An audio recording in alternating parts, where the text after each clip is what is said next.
Praise be the Lord. Dear sisters and brothers in Jesus Christ, today I would like to reflect with you upon the topic, taking the young people along with us. Being a young Christian today is something incredible. In the middle of a crisis-ridden world, one can always shine as a light. As we are aware, young people are most often challenged with different opportunities that are good and bad. If they are not accompanied properly in the social, religious and cultural values, their encounters with various contemporary challenges can lead them to problems like leading to depression, anxiety, fear, helplessness, etc. Freedom can be misused and choices can be influenced by social media. Parents, friends, youth ministers and religious have great responsibility to help our younger ones to overcome their trials and struggles by nurturing and equipping them with the knowledge and experience of God. If we can help them in this regard, then I believe that the fear and anxiety of the world will not take off our younger ones. Now, especially in this pandemic, our younger ones are the pillar of the family, society and the church to spread our Lord's love and compassion to the suffering ones of this pandemic situation. Dear sisters and brothers in Jesus Christ, I would like to take you to the Emmaus experience of the two disciples whom Jesus gave new hope and orientation to life. In the Gospel of St. Luke, chapter 24, verses 13 to 35, the evangelist describes two of Jesus' disciples who were walking away from Jesus and his friends in Jerusalem to Emmaus. They were confused, disappointed and fear-filled. They had lost their hopes and expectations after the death of their master Jesus Christ. On their journey, they were arguing and debating with each other about the tragic things happened to their master. However, Jesus himself approached and walked with them, but they did not recognize him. However, Jesus did not abandon them, and he tried to explain them what the scripture has foretold about him. And slowly, his presence, especially at the breaking of the bread, made them open their eyes and hearts to recognize Jesus. Jesus' words helped them to restore their faith and hope and quell their fears. At present, nations around the globe are facing challenging and unsettling times as all people deal with the COVID-19 pandemic. I believe that this is an opportunity for us to have an Emmaus experience during this difficult time. The message of Emmaus is that Jesus is walking with us on our journey, especially in our fears, doubts and grief. Even when we lose our hopes for the future due to the COVID-19 pandemic, the Emmaus experience assures us that Jesus is walking with us.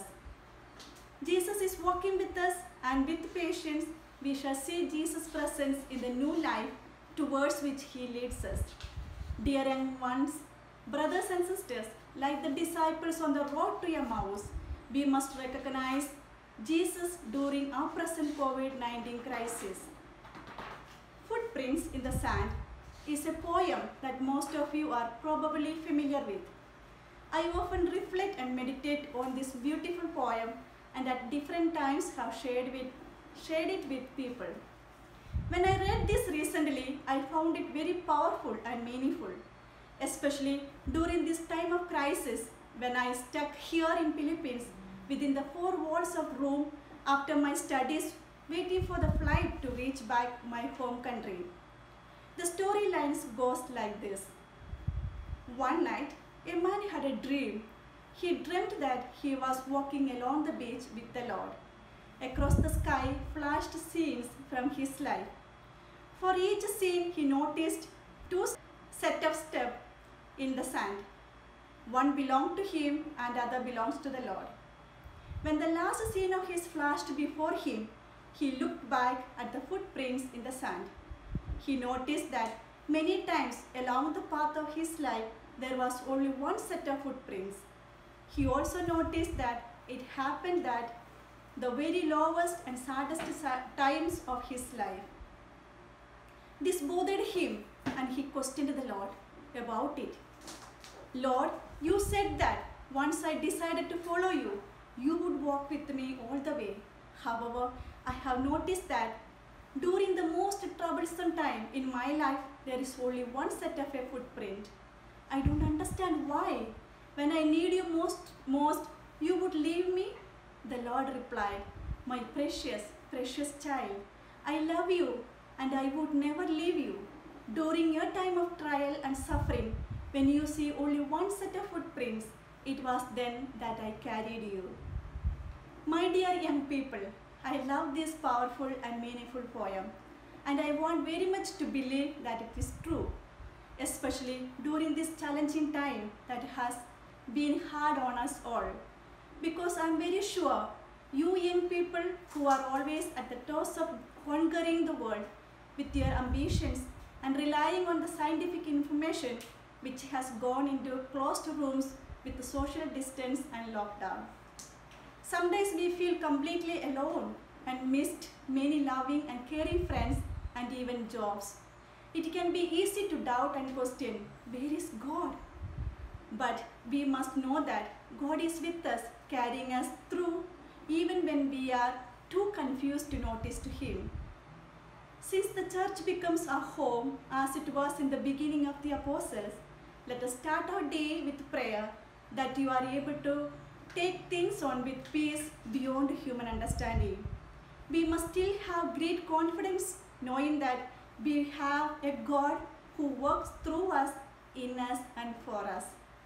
Let us experience the Eucharistic Christ of the Emmaus episode in our families, who can light the fire within us. God knows what we will face each day before we open our eyes. Why not take few moments, ask Him what is His plan is? Why not take few moments to ask for direction? Why not take few moments to ask protection? In our lives, we all experience the same kind of Emmaus journey. When we feel the disappointments, failures, rejection, loneliness, anxiety, fears and darkness, it is then that we should engage in conversation and communion with each other as the disciples did with a stranger on their journey. Even in the dark moments of our unbelief, we can invite Jesus to stay with us and have a meal with us as the disciples did. Let us find time to have meals with our close friends and family members, and this will help us to bring real happiness and peace of mind. Also, we can help those who are having difficulties with their faith and who are struggling with darkness in their lives by reaching out with our helping hands, by listening to their stories and understanding and respecting them as they are.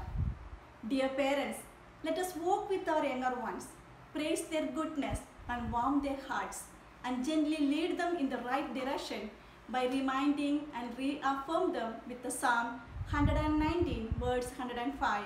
Your word is a lamp to my feet and a light to my path.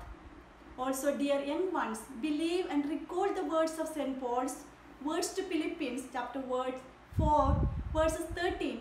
I can do all things through Christ who strengthens me. Our church today is in great need of young people totally committed to the way of Christ. Everyone is called by God to play a specific role in the community. Dear family and faithful people, it is our responsibility to protect, encourage and lead our younger generation to Christ. Let us pray for vocation to priestly and religious life so that we may have more vocations to lead, nourish and protect the Catholic Church. Be blessed and God is with you. Amen.